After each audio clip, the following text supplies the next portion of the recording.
I really don't give a shit about you. At least I tried, because caring about what you think became a problem that I was trying to solve. And I discovered that some problems are just not solvable. So let's talk about that.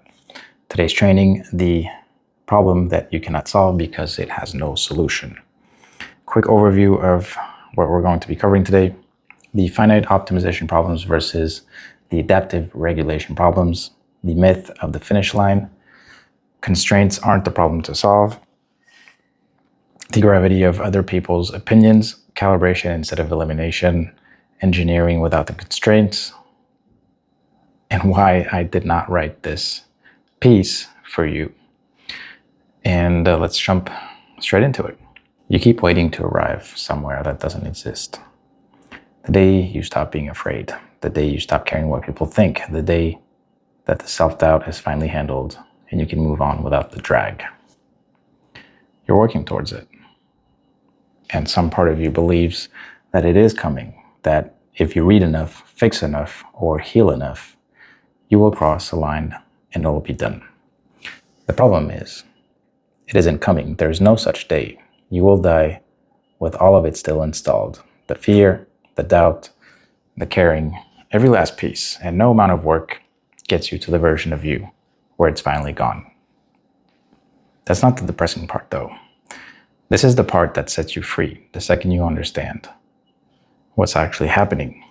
Because there are two completely different kinds of problems. And almost everyone is running the wrong tool on the wrong one and then blaming themselves when it doesn't work. Finite optimization problems versus adaptive regulation problems. I know it's a mouthful, so let me break these down for you. The difference comes down to one thing. Does it have a stopping condition? Some problems terminate where reality tells you that you're done and others never do. The first kind has a finish line. An example of this type of question would be, what is the quickest route to the airport? Reality eventually tells you whether you've reached the endpoint. If you build a bridge, you can eventually know whether it holds or not. You cook a dish, and eventually you know whether it tastes right. You explain an idea, and you can eventually know whether it landed. In these types of problems, reality hands you the signal, you hit the mark, and then you're done. And then you move on to the next thing. Call these finite problems. They have an endpoint, and the endpoint lives out in reality, not in your head. You reach it, and then you stop. Now, the second kind has no finish line at all. Excuse me. These are questions like, how do I stop being afraid? How do I stop caring what people think? How do I fully eliminate uncertainty? What is the meaning of life? These feel like the same kind of questions, but they're not. They assume reality contains a final state that reality does not contain. There is no arriving at a self where fear no longer exists. There is no reaching a point where uncertainty is fully gone, or where you have stopped permanently caring what a single other human thinks about you. Those are endpoints. So I call these adaptive regulation problems because they have no stopping condition. You don't solve them, you calibrate them every day for as long as you're alive. The mistake isn't failing to answer these questions, it is believing that they have an answer. Most of what you call being stuck is you taking an adaptive regulation problem and treating it like a finite one. Trying to solve fear, trying to finish self-doubt, trying to complete your relationship with judgment, trying to arrive at meaning and stay there.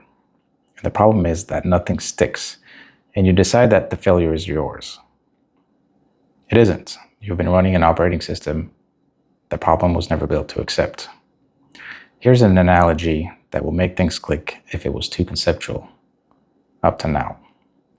The people who build bridges do not try to solve gravity, because gravity isn't something to be solved. It is a constraint that exists within the laws of physics. So you accept it, you see how you use it.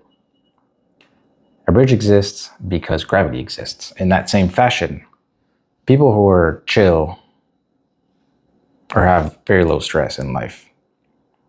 Do not try to solve uncertainty, because uncertainty isn't a thing to be solved.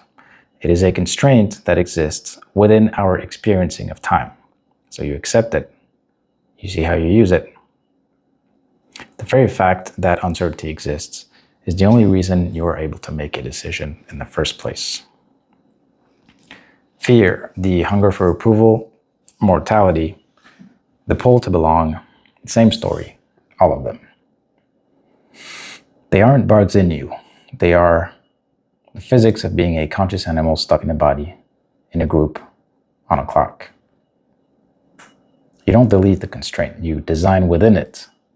And half of the time, you find out that the constraint was the thing making the whole thing possible in the first place. And I know this because I spent a while running it on myself, in public, without noticing. There's a factual difference between posting something to your friends and family to see and posting it to 250,000 people. Nobody warns you what comes with the second one. Every time I sit down to write or film, there is a small voice now that is whispering, will they get it? Will they like it? Will they share it? It's barely there, but it's there, and it starts shaping what I make before I even made it. The bigger the audience got, the stronger the pull got. And so I did the obvious thing, I tried to solve it. I ran a mental experience. What if I cared zero? What if I truly gave zero fucks about the audience? About you? The complete and utter removal. Drive the whole thing to nothing and be free of it. And it broke pretty quick, because the second I stopped caring whether you understand me, I stopped shaping the work at all. I just dumped the thought and walked off. The caring couldn't go to zero because some of it was the entire reason to publish in the first place. And for me, that's when it clicked. The pull of the audience is like gravity. There is no setting where it's solved and it's gone. It grows with the audience and it's never leaving. Trying to eliminate it was trying to finish something that doesn't finish. But buried in the unsolvable problem was a solvable one. I couldn't control whether the pull existed. I can just control one thing. When did it show up in my process? Not audience first, corrupting the investigation while I'm still trying to find out what's true. Now the process is curiosity first. Investigation, discovery, construction, and craft last. At the very end, once I actually know what I have found, which is the exact point where caring how it lands is useful instead of being poisonous. So the pole didn't disappear, it just got moved to the place where it does its job instead of doing damage. I'm no longer trying to solve it. I am calibrating it. The two are in separate boxes. A problem with no stopping condition almost always has finite ones hidden inside it. You find the terminating move inside the thing that never terminates. Now, what does this mean for you? Once you can tell the two kinds apart, you can see the category error pretty much everywhere. And you see why an entire industry keeps selling you things that cannot be built. Every promise that sold you the removal of one of these constraints was selling you a bridge with no gravity. Permanent fearlessness, permanent not caring, permanent confidence, permanent arrival. None of it exists. There are only outgoing calibrations of a system inside constraints that were never optional. But accept fear and you can design a life that includes it. Accept uncertainty and you can build decisions that do not need it resolved first. Accept the desire to belong and you can build a way of speaking that uses the pull without being used by it. The move is never to eliminate the constraint, but to engineer within it. I've written about identity, judgment, creativity, business, attention, meaning, fear, the way people get stuck, the way people build a self. It looked like a dozen different subjects, but it wasn't. Every single one of them was arriving at the same shape. Observe reality, find the constraints, accept the constraints, and then design the best process that you can inside them. Judgment isn't a destination you reach. It is a continuous calibration as reality shifts. Same method. Creativity isn't removing the audience, it is sequencing when the audience arrives. Same method. Identity isn't something you discover once, it is the condition under which identity reorganizes. Same method.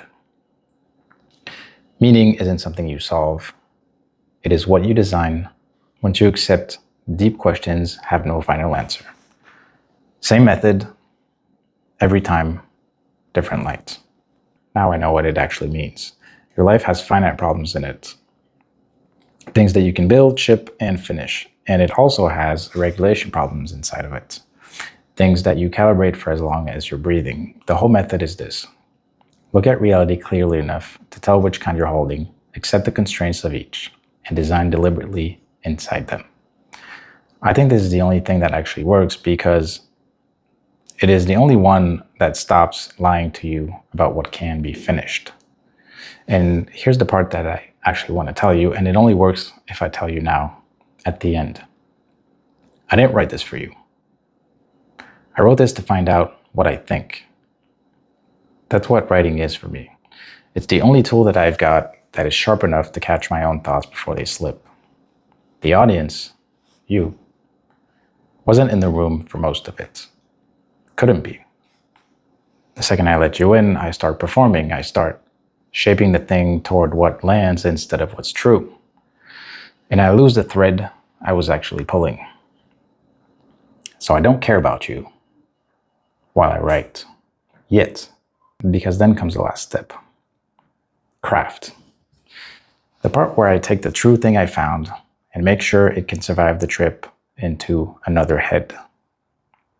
And that step is nothing but caring whether you understand. Here's what took me years to see. That final caring isn't generosity either. It's still selfish. If I can't make it clear to you, it means I never actually understood it myself. You are the test of whether I know what I think. Clarity for you is how I check my own comprehension, which means the whole thing is a paradox and you're holding it. You come last on purpose, and that's the only reason why what you just read or heard is worth your time. If I care about you first, you would have gotten a performance tuned to please you, true to nothing. Because I ignored you until the end, you got the real thing, built for me and then made clear for you. You were best served by the writer who refused to write for you. That is, in my opinion, the method. That's the whole letter doing itself in your hands right now. I care about you. Now,